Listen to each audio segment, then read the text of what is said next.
आज दोपहर में नजर डालते हैं अभी तक की बड़ी खबरों पर। सबसे पहले हेडलाइंस। विधानसभा में इस बार आपदा के मुद्दों पर सरकार को घेरेंगे, जोगिंदरनगर में बोले नेता प्रतिपक्ष। मां चिंतपूर्णी के दरबार में नतमस्तक होकर मास्टर सलीम ने मांगी माफी। इस बार बर्फ के बीच मणिमहेश यात्रा का रोमांच, ताजा हिमपात से चमक उठा पवित्र स्थल। पहले परिवार के मुखिया की मौत, अब बेरहम आग ने छीना परिवार के मुंह का निवाला। अब रात को भी प्रैक्टिस कर सकेंगे खिलाड़ी, इंदिरा स्टेडियम में लग रही सोलर लाइट्स। और अब खबरें विस्तार से। नेता प्रतिपक्ष जयराम ठाकुर ने अपने जोगिंदरनगर दौरे के दौरान कहा कि होने वाले विधानसभा सत्र में प्रदेश सरकार को घेरेंगे, जिसके लिए भाजपा अपनी तैयारी में जुटी हुई है। प्रदेश सरकार आपदा में लोगों को राहत पहुंचाने में नाकाम रही है। वहीं प्रदेश में हुई त्रासदी के बाद लोगों को पुनर्स्थापित करने में सरकार को ठोस कदम उठाने की जरूरत है। नेता प्रतिपक्ष ने बुधवार को जोगिंदरनगर मंडल भाजपा की नई कार्यकारिणी की परिचय बैठक के दौरान सभी पदाधिकारियों को बधाई दी तथा आने वाले लोकसभा चुनावों के लिए तैयार रहने को कहा। आने वाले विधानसभा सत्र में जो है, क्योंकि आप नेता प्रतिपक्ष हैं, तो नेता प्रतिपक्ष के होते क्या मुद्दे रहेंगे और क्या तैयारी है?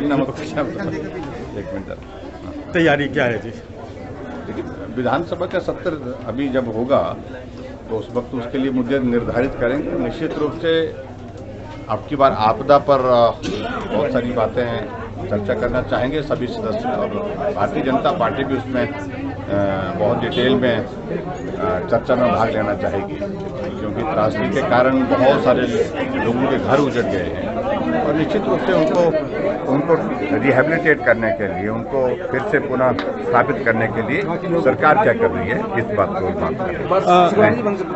सर, क्योंकि जिला मंडी में जो है इस आपदा का जो है सबसे बड़ा नुकसान हुआ है और आपने जो है मंडी जिला का प्रतिनिधित्व भी किया है, प्रदेश का तो किया है, मंडी जिला के लिए जो है आपकी क्या?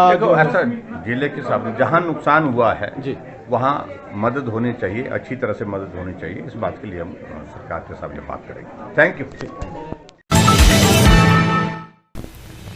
प्रसिद्ध गायक मास्टर सलीम मंगलवार शाम मां चिंतपूर्णी के दरबार में नतमस्तक हुए और हाल ही में लाइव शो के दौरान बोले गए आपत्तिजनक शब्दों को लेकर उन्होंने क्षमा याचना की। सलीम ने कहा कि उनकी जिंदगी ही मां चिंतपूर्णी है, उनके लिए मां चिंतपूर्णी से बढ़कर कोई नहीं है। उन्होंने 20-25 वर्ष पहले माता की भेंटें गानी शुरू की थी। उसी समय बोल दिया था कि मां से बड़ा इस दुनिया में कोई नहीं है। कुछ गलत फहमी हाल ही के दिनों में हुई, जिसके लिए वह क्षमा याचक है और श्री बाबा माईदास वंशजों से भी माफी मांगते हैं। उन्होंने कहा कि वह मां चिंतपूर्णी के दरबार में निरंतर शीश नवाते रहेंगे और मां का भेंटों के माध्यम से माता रानी का गुणगान करते रहेंगे। चलो जकारा शेरां वाली दा बोल साचे दरबार की जय। सब तो पहला ਤਾਂ ਭੁੱਲਾਂ ਗੁਨਾਹਾਂ ਦੀ ਮਾਫੀ ਦਾਤੀ ਤੋਂ, और उस तो बाद मेरी जिंदगी ਜਿਹੜੀ ਹੈ ਉਹ ਹੈ ਹੀ चिंतापूर्णी मां है, क्योंकि ਉਹਦੇ ਤੋਂ ਵੱਡਾ ਕੋਈ ਨਹੀਂ ਆ। ਮੈਂ ਜਦੋਂ 20-25 ਸਾਲ ਪਹਿਲਾਂ ਭੇਟਾਂ ਗਾਉਣੀਆਂ ਸ਼ੁਰੂ ਕੀਤੀਆਂ ਸੀ ਤੇ ਮੈਂ ਉਦੋਂ ਹੀ ਕਹਿ ਦਿੱਤਾ ਸੀ ਕਿ ਭੋਲੇ ਬਾਦਸ਼ਾਹ ਸਭ ਤੋਂ ਵੱਡੀ ਹੈ ਮੇਰੀ ਮਈਆ, ਔਰ ਇਹਦੇ ਤੋਂ ਵੱਡੀ ਕੋਈ ਹੋ ਨਹੀਂ ਸਕਦੀ। ਮਾਂ ਤੋਂ ਵੱਡਾ ਕੁਛ ਨਹੀਂ ਹੈ ਦੁਨੀਆ ਤੇ। ਕੁਝ ਮਿਸਅੰਡਰਸਟੈਂਡਿੰਗ ਸੀਗੀਆਂ ਜਿਹੜੀਆਂ ਹੋਈਆਂ, ਉਹਦੇ ਲਈ ਮੈਂ क्षमा ਦਾ ਜਾਚਕ ਹਾਂ ਔਰ ਮਾਤਾ ਰਾਣੀ ਦੇ ਚਰਨਾਂ 'ਚ ਹਮੇਸ਼ਾ ਹੀ ਨਤਮਸਤਕ ਹਾਂ। ਔਰ ਮੈਂ ਆਪਣੇ ਭਰਾਵਾਂ ਦਾ ਬਹੁਤ ਸ਼ੁਕਰਗੁਜ਼ਾਰ ਹਾਂ, ਮੇਰੇ ਜਿਹੜੇ ਪੁਜਾਰੀ ਭਰਾ ਨੇ ਔਰ ਜਿਹੜੇ ਬਜ਼ੁਰਗ ਨੇ, ਉਹਨਾਂ ਤੋਂ ਵੀ ਮਾਫੀਆਂ, ਸਭ ਤੋਂ ਹੱਥ ਜੋੜ ਕੇ क्षमा ਦਾ ਜਾਚਕ ਮੈਂ ਬਹੁਤ ਸ਼ੁਕਰਗੁਜ਼ਾਰ ਹਾਂ। ਮੇਰੇ ਜਲੰਧਰ ਤੋਂ ਮੇਰੇ ਨਾਲ ਜਿਹੜੇ ਭਰਾ ਆਏ ਨੇ ਸਾਰੇ, ਉਹਨਾਂ ਦਾ ਬੜਾ ਤਹਿ ਦਿਲ ਤੋਂ ਧੰਨਵਾਦ ਹਾਂ।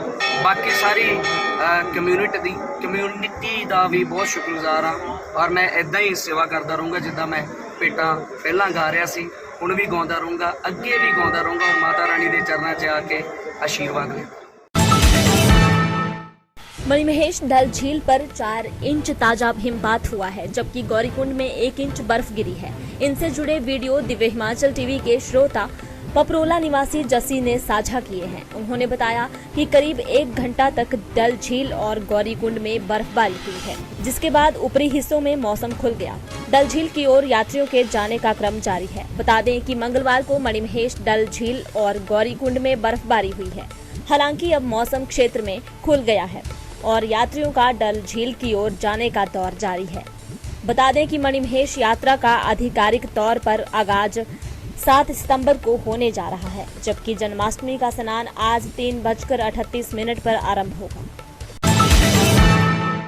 इसे भाग्य की विडंबना ही कहा जाएगा कि 3 दिन पूर्व जिस परिवार के मुखिया की हार्ट अटैक से मौत हो गई थी, उस परिवार पर आग ने ऐसा कहर ढहाया कि परिवार आज दाने दाने को मोहताज हो गया है।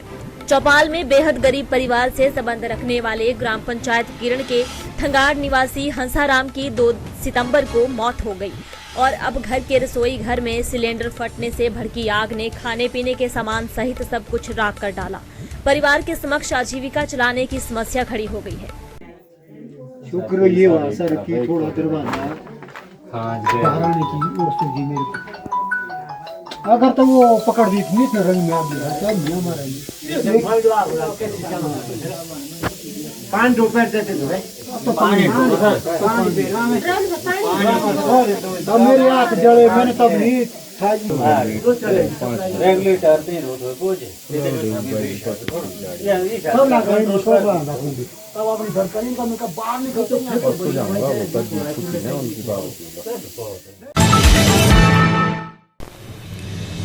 ऊना जिला मुख्यालय का ऐतिहासिक इंदिरा स्टेडियम अब सोलर लाइट्स की रोशनी से जगमगाता नजर आएगा। मैदान में सोलर लाइटों को लगाने का कार्य शुरू हो गया है।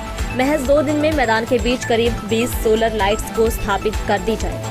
हिमोर्जा की ओर से मैदान में 7 लाइट्स को प्रारंभिक चरण में लगाया गया है। अब रात्रि की अंधेरे में सोलर लाइटों की दुधिया रोशनी देखने को मिलेगी, जिसके चलते खिलाड़ियों को दिन के साथ साथ रात में भी प्रैक्टिस करने का पूरा मौका मिलने वाला है।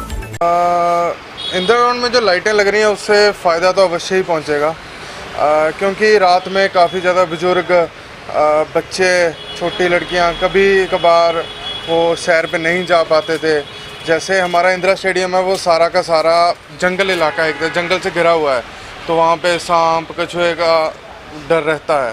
तो उस वजह से लाइटों के लिए एक अच्छा इनिशिएटिव है, तो मैं प्रशासन का धन्यवाद करता हूँ। इसलिए तो इससे और भी लोगों को प्रोत्साहन मिलेगा जो अंधेरे की वजह से नहीं जा पाते वहाँ पे, वो भी जाना शुरू कर देंगे। ये जो हमारा इंदिरा स्टेडियम है ये काफ़ी पुराना है और यहाँ पे जो सोलर लाइटों का काम है वो कल से शुरू हो गया है। यहाँ पे काफ़ी जो एथलीट हैं विभिन्न गेमों के यहाँ पे अभ्यास करने आते हैं सुबह और शाम। तो सोलर लाइटें लगने से जैसे उनको एक तो कोई परेशानी नहीं होगी अपना अभ्यास करने में, और जो हमारे सीनियर सिटीज़न हैं जो यहाँ पे सुबह और शाम को मॉर्निंग वॉक या इवनिंग वॉक पे आते हैं, तो उनके लिए भी यहाँ पे कोई समस्या 1-2 दिन से ख़त्म हो जाएगी। ये जो लाइटें लगी हैं प्रशासन की ओर से बहुत ही खुशखबरी की बात है।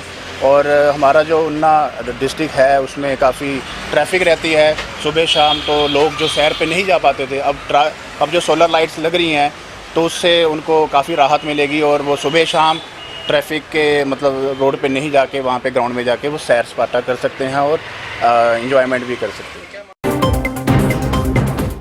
आज दोपहर में अभी तक के लिए इतना ही। देखते रहिए दिव्य हिमाचल टीवी।